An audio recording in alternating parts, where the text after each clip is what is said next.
যখন পরীক্ষিত এই ভব সংসারে তার নিজের রাজ্য শাসন করছে ধর্মের মাধ্যমে, ধর্মপরায়ণ হয়ে, কলির আগমনের সময় হয়েছে। তো কলি ছলে বলে কৌশলে রাজা পরীক্ষিতের শরণাপন্ন হলেন। শরণাপন্ন হওয়ার পর রাজা পরীক্ষিত তাকে দণ্ড দিতে যাবেন, সেই সময় কলি কি করলেন, পরীক্ষিতের পদচরণ বন্দনা করে তার পায়ে পড়ে গেলেন, শরণাপন্ন হলেন, স্তুতি করলেন। রাজা ভাবলেন দুষ্টের দমন তো অবশ্যই করা উচিত, কিন্তু সেই দুষ্ট যদি আমার শরণাপন্ন হয়, রাজার শরণাপন্ন হয়, তাহলে ক্ষত্রিয় ধর্ম অনুসারে তার রক্ষা করা আমার কর্তব্য। এই কারণবশত তার তো হত্যা তো হলোই না, উল্টে রাজা পরীক্ষিত জিজ্ঞাসা করলেন, বেশ তুমি কি চাও, বর প্রার্থনা করো, আমি আমার সাধ্য মতন বর তোমাকে প্রদান করব। যখন বললেন, কলি বললেন, যাক এইবার সুযোগ, কোনো রকমের মাথা চারা দিয়ে তো উঠি, প্রথম বীজ থেকে অঙ্কুর বেরোতেই একটু সময় লাগে, তারপরে কিন্তু সেই গাছ বড় হতে বেশি সময় লাগে না। তার জন্য কলি কী করলেন, কোনো রকমের একটা স্থান চাইলেন। বলেন, হে মহারাজ, আপনি বলুন আমার কোথায় থাকা উচিত, আমি সেখানে থাকব। তো পরীক্ষিত মহারাজ বললেন, যাক কলি যখন আমার শরণাপন্ন, তাকে যখন অভয় আমার কাছ থেকে চেয়েছে, তাহলে আমি কটা উপদেশ দিই। তো আদেশ করলেন, দেখো কলি তুমি সেখানেই থাকবে যেখানে জুয়া খেলা হয়। বেশ, প্রথম স্থান পেয়ে গেলেন। কলি তুমি যেখানে সেখানেই থাকবে যেখানে স্ত্রীর সম্মান করা হয় না, অসম্মান করা হয়। দ্বিতীয় স্থান পেয়ে গেলেন, যেখানে মিথ্যা আচরণ হয়, যেখানে বেদাধ্যয়ন হয় না, যেখানে ছোট বড় কোনো জ্ঞান নাই, সম্মান অসম্মান আদি করে বেড়ায়, তুমি সেখানে থাকবে। যত নেগেটিভ পয়েন্টগুলো রয়েছে সেই সব জায়গাগুলো কলিকে দিলেন। বলছে, আর কি চাও, আর কোথায় তোমার দেওয়া উচিত? তো কলি বললেন, ভগবান লোভ। কিসের লোভ? না, সোনার লোভ। যেখানে সোনা থাকবে আমি সেখানে থাকব। তো পরীক্ষিত মহারাজ বললেন, বেশ। যেই বলেছেন বেশ, তখন কলি কোথায় গিয়ে উঠে গেলেন? পরীক্ষিত মহারাজের মাথার উপর। কারণ মহারাজ তখন মাথায় কি পরেছিলেন?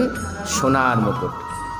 আর যেই বলেছেন যে সোনার উপর তোমার অধিকার আছে, সোনা তার জন্য সর্বক্ষণে সবার লোভনীয়।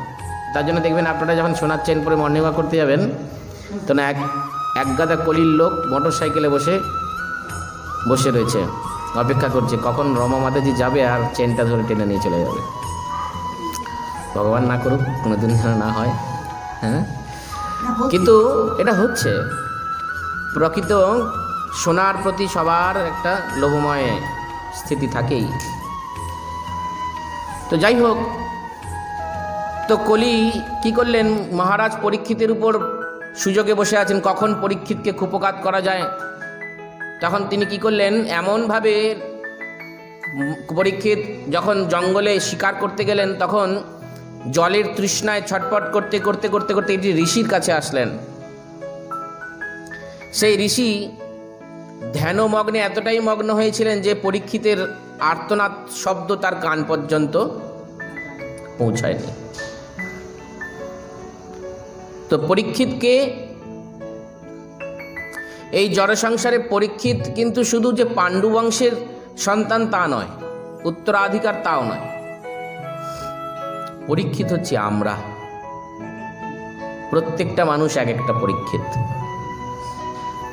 আমরা ধর্মচারণ করি ঠিকই, ভগবানকে 1 টাকা দিতে হয় তাই দিই, ভগবানের নমস্কার করতে হয় করি, এইটুকুনি আমাদের ধর্ম আমরা মনে করি। এই কারণে আমরা পরীক্ষিত। তো পরীক্ষিত কি করলেন, আশেপাশে চেয়ে দেখলেন একটা তক্ষক সাপ।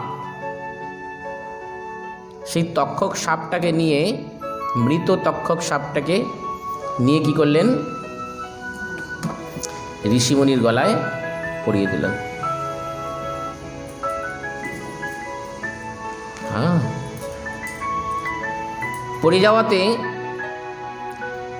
তো ঋষিমুনি তৎক্ষণাৎ তার ধ্যান থেকে বেরিয়ে এসে তিনি পরীক্ষিতকে বললেন, কি ব্যাপার মহারাজ, আমি ভগবানের চিন্তায় লীন হয়ে রয়েছি, আর আপনি কিনা আমার গায়ের মধ্যে মৃত তক্ষক সর্প দিয়ে আপনি আমার ধ্যানটাকে ভঙ্গ করলেন। এতটাই অহংকার আপনার? আপনি ধর্ম অধর্ম জ্ঞান বৈরাগ্যতার সম্বন্ধে কিচ্ছু জানেন না। আপনার বুদ্ধির লোপ পেয়েছে, তাই আমি আপনাকে অভিশাপ দিলাম, যেই তক্ষক সাপ দিয়ে আপনি আমার এই ধ্যান ভঙ্গ করলেন, এই তক্ষক সাপই আপনাকে দংশন করবে। তাহলে কলির স্বপ্ন পূরণ হয়ে গেল। আর কলির স্বপ্ন পূরণ হয়ে যাওয়ার পর কলি ভাবলেন যে এবার তক্ষক সাপ হয়ে আমাকে কাকে কামড়াতে হবে, পরীক্ষিতকে কামড়াতে হবে। তো কলি তৎক্ষণাৎ তক্ষক সাপের কাছে গেলেন, বিনতি করলেন, যাও,